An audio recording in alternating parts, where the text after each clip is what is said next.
कभी सोचा है कि आज की इस मॉडर्न दुनिया को असली पावर कहाँ से मिलती है? अगर किसी के हाथ में ये स्मार्टफोन है, तो इसकी ताकत सिर्फ इसकी बैटरी या प्रोसेसर में नहीं है। नहीं, इसकी असली ताकत तो कुछ ऐसे तत्वों में छिपी है जो अदृश्य हैं, लेकिन जिनके बिना हमारी आज की जिंदगी की कल्पना करना भी मुश्किल है। आज हम इन्हीं अदृश्य तत्वों और उन पर चीन के कंट्रोल की कहानी को समझेंगे। तो सवाल ये है कि किसी के फोन में, एक इलेक्ट्रिक गाड़ी में और हाँ, एक फाइटर जेट में वो कौन सी एक कॉमन सीक्रेट चीज है? अरे ये थोड़ा ज्यादा नहीं हो गया? मतलब एक ही चीज इन सब में, और क्या सच में कोई एक देश इन सबको कंट्रोल कर सकता है? ये तो किसी साजिश की कहानी लगती है। साजिश नहीं, हकीकत। और इसका जवाब कुछ सुरागों में छिपा है। ठीक है, चलिए इस रहस्य को सुलझाते हैं। पहला सुराग है ये, शक्तिशाली छोटे चुंबक। जी हाँ, वो ही चुंबक जो फोन को वाइब्रेट कराते हैं और उसके छोटे से स्पीकर्स को पावर देते हैं। ये कोई मामूली चुंबक नहीं है, ये दुनिया के सबसे शक्तिशाली चुंबकों में से हैं। दूसरा सुराग है हमारी स्क्रीन्स के चटक रंग। वो गहरे लाल, हरे और नीले रंग जो स्क्रीन को इतना वाइब्रेंट बनाते हैं ना, वो भी इन्हीं रहस्यमयी तत्वों से आते हैं। इनके बिना हमारी डिजिटल दुनिया काफी बेरंग, एकदम फीकी पड़ जाती। और आखिरी और सबसे बड़ा सुराग है हरित ऊर्जा का भविष्य। बड़ी बड़ी पवन चक्कियां हों या इलेक्ट्रिक गाड़ियों की मोटरें, इन सब की जान भी वो ही सीक्रेट चीज है। तो ये क्या है?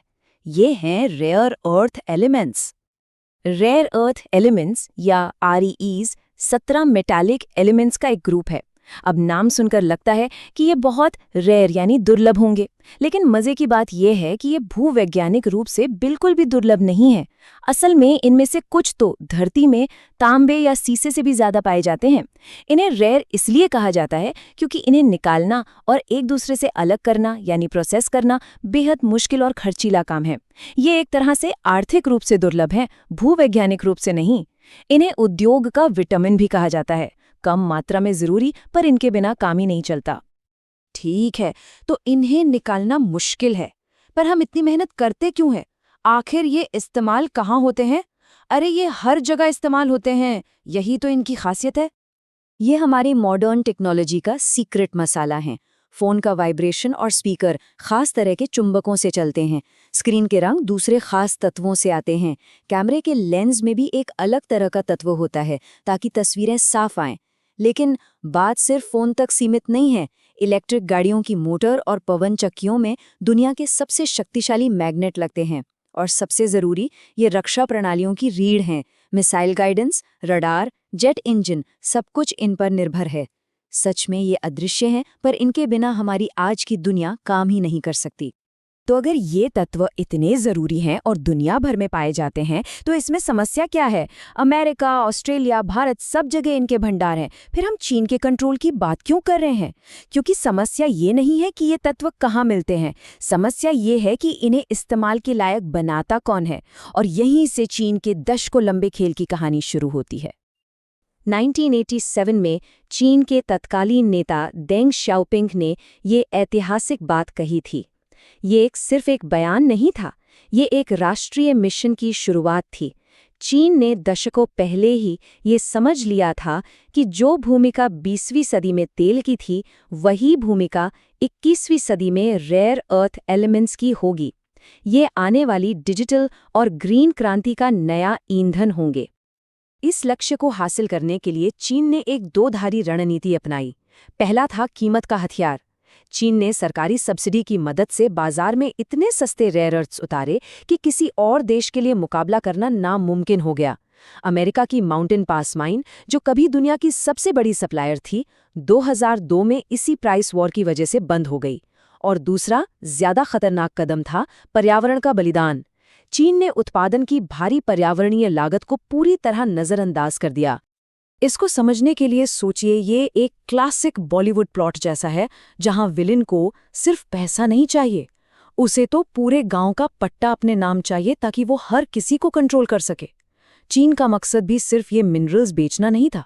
उनका लक्ष्य उस पूरी टेक्नोलॉजी के भविष्य पर कब्जा करना था जो इन मिनरल्स पर निर्भर है, इलेक्ट्रिक गाड़ियों से लेकर मिसाइल सिस्टम तक।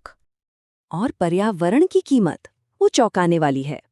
हर 1 टन रेयर अर्थ के उत्पादन में 2000 टन तक का जहरीला कचरा पैदा हो सकता है, जिसमें रेडियो एक्टिव पदार्थ भी शामिल हैं।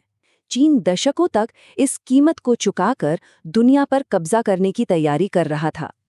तो क्या इसका मतलब ये है कि दुनिया की सारी खदानें चीन के पास है? यहीं पर ज्यादातर लोग गलती करते हैं। असली कहानी खदानों की है ही नहीं। जैसा मैंने कहा, सबसे बड़ा राज ये नहीं है कि जमीन के नीचे क्या है, राज ये है कि उसे निकालकर इस्तेमाल के लायक कौन बना सकता है। असली खेल माइनिंग का नहीं बल्कि प्रोसेसिंग का है। अब जरा इस स्लाइड को ध्यान से देखिए। चीन के पास दुनिया के लगभग 44% भंडार हैं, जो बहुत ज्यादा है, पर आधे से कम है। लेकिन चौंकाने वाली बात यह है कि वो दुनिया के लगभग 90% प्रोसेसिंग करता है। वियतनाम और ब्राजील जैसे देशों के पास बड़े भंडार हैं, पर उनकी प्रोसेसिंग क्षमता 1% से भी कम है। इसका मतलब ये है कि असली ताकत खदानों में नहीं, बल्कि उन कारखानों में है जो इन खनिजों को उपयोगी बनाते हैं। अगर अमेरिका अपनी खदान से कच्चा माल निकाल भी ले, तो उसे शुद्ध करने के लिए चीन ही भेजना पड़ता है। असली कंट्रोल यही है। और अपने इस एकाधिकार को बनाए रखने के लिए चीन ने 2023 में एक बड़ा कदम उठाया। उसने अपनी रेयर अर्थ प्रोसेसिंग टेक्नोलॉजी के निर्यात पर पूरी तरह से बैन लगा दिया। इसे एक राष्ट्रीय रहस्य घोषित कर दिया। इससे बाकी देशों के लिए इस गैप को भरना और भी मुश्किल हो गया है। तो अब साफ है कि दुनिया किस हद तक चीन पर निर्भर है। ये सिर्फ एक आर्थिक निर्भरता नहीं है, इसके बहुत गंभीर भू राजनीतिक परिणाम हैं।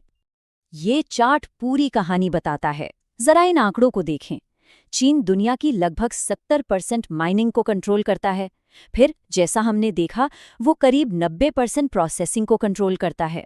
और फिर वो इन तत्वों से बनने वाले सबसे ज़रूरी प्रोडक्ट्स में से एक यानी हाई स्ट्रेंथ मैग्नेट का भी 93% उत्पादन करता है। खदान से लेकर फाइनल प्रोडक्ट तक पूरी सप्लाई चेन पर चीन का कब्जा है। और चीन इस ताकत का इस्तेमाल करने से हिचकिचाता नहीं है। 2010 में एक छोटे से राजनयिक विवाद पर चीन ने जापान को रेयर अर्थ की सप्लाई रोक दी थी। नतीजा, दुनिया भर में इनकी कीमतें 1000% तक बढ़ गईं। ये एक सीधी चेतावनी थी कि कंट्रोल किसके हाथ में है। लेकिन सबसे बड़ी चिंता राष्ट्रीय सुरक्षा को लेकर है। एक आधुनिक F-35 फाइटर जेट को 900 पाउंड से ज्यादा रेयर अर्थ्स की जरूरत होती है। एक वर्जीनिया क्लास पनडुब्बी में 9200 पाउंड लगते हैं।